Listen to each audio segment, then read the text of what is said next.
Plan ఉండాలి. అందుకని ఆ దృష్టిలో పెడతాం భవిష్యత్తులో. Thank you.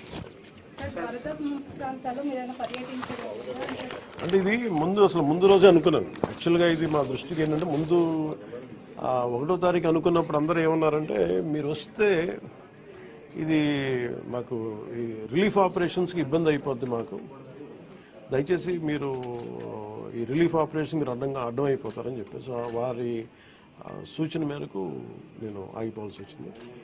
ఇప్పుడు కూడా ఒకసారి వాళ్ళ నిర్ణయం తీసుకొని వాళ్ళు టేక్ కాల్ వెళ్తే అది సహాయపడాలి, కానీ మళ్ళీ ఇంకొక కేయాటిక్ మీకు తెలుసు కదా, అందుకని దాన్ని దృష్టిలో పెట్టుకుని కొంచెం తటపాయిస్తున్నాను. అంతకుమించి లేదు, కొంచెం ఇబ్బంది లేదంటే ముందంటే మెయిన్ అధికారులు పాపం గత 72 గంటల నుంచి వాళ్ళు నలిగిపోతారు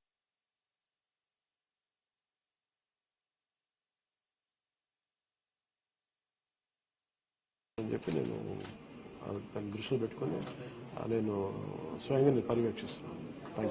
4 రోజులుగా పవన్ కళ్యాణ్ ఉప ముఖ్యమంత్రి రాలేదు, ఎక్కడ వెళ్ళని చెప్పి విపక్షాలు ఆరోపణ చేస్తున్నారు, బాధితులను పట్టించుకోలేదని చెప్పేసి ఆరోపిస్తున్నారు. ఏం చెప్తారు? ఫిజికల్గా మీకు కనిపించడం పద్ధతి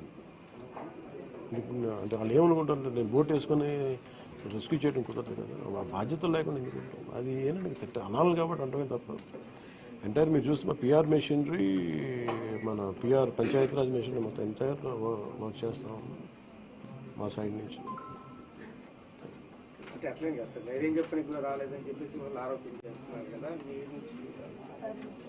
అది నేను అట్లా అనుకోవట్లేదు. అంటే ఏమైపోతుంది, ధైర్యం చెప్పడానికి వెళ్ళి ఒక్కసారి మీద పడ్డారు అనుకోండి, పరిస్థితులు ఎలా ఉన్నాయంటే నేను మొన్న పింఛడానికి దీనికి వెళ్ళాను. నేను వెళ్ళి సహాయ కార్యక్రమం అంటే నేను ఒక ప్రత్యేకమైన పరిస్థితుల్లో ఉన్నాను, అది మీరు అర్థం చేసుకోవాలి. ఇప్పుడు నేను వెళ్ళి కూర్చుంటే వెళ్ళిపోదని రెస్క్యూ ఆపరేషన్స్కి ఇబ్బంది కలగకూడదన్న ఒకటే నన్ను ఆ సూచన ఒకటి నన్ను ఆపినాను, అంతమించి వేరే అనుకోలేదు.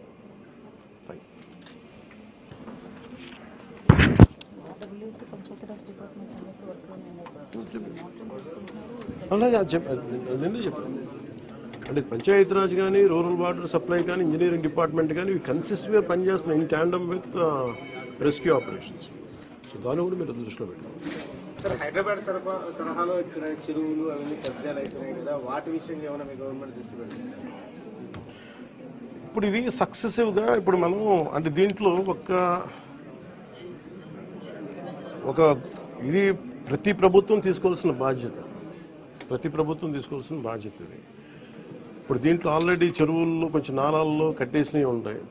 అసలు ముందస్తుగా వ్యవస్థలు కనుక చాలా బలంగా పనిచేస్తుంటే పర్మిషన్స్ లేకుండా ఎప్పటికప్పుడు అది ఒక విచిత్రమైన పరిస్థితుల్లో అందరం వదిలేస్తాం, నీళ్ళు రావట్లేదని. ఎఫ్టీఎల్లో ఇప్పుడు మన హైదరాబాద్లో కూడా చూస్తున్నాం కదా, ఫుల్ ట్యాంక్ లెవెల్లో ఉన్న చోట్ల రావులని చెప్పి లాస్ట్ 20 yearsలో రాలేదని చెప్పి ఇల్లు కట్టేశారు.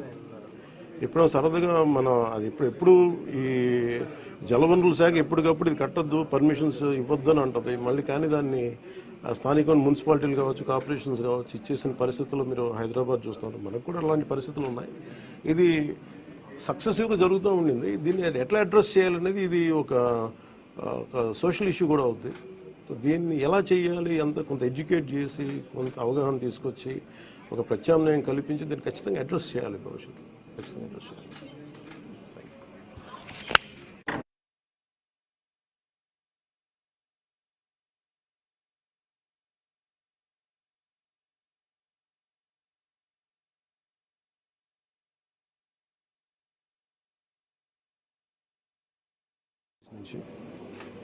ముందస్తుగా అందరూ అనుకున్నట్టుగానే ఇది వర్షం ఎక్కువైంది, తను వచ్చి సహజ వరద అనుకున్నా.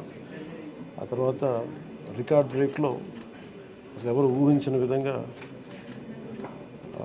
గత 50 ఏళ్లలో ఎప్పుడు రానంతగా వరద నీరు చేరడం, ముఖ్యంగా తెలంగాణ నుంచి అక్కడ పడ్డ వర్షాలు, అక్కడ వాగులు ఇవన్నీ వచ్చి ఫైనల్లీ కన్వర్జింగ్ పాయింట్ బుడిమే మన వైపు రావటం, దానికి మనం విపరీతంగా నష్టపోవడం.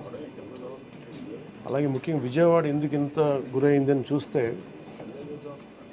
ఇది కొంత అవుట్లెట్ తీసుకోకపోవటం. బేసిక్గా గత ప్రభుత్వం చేసి ఉండాల్సింది పని కొంచెం దృష్టి పెట్టుండాల్సిందే, వాళ్ళు పెట్టలేకపోయారు.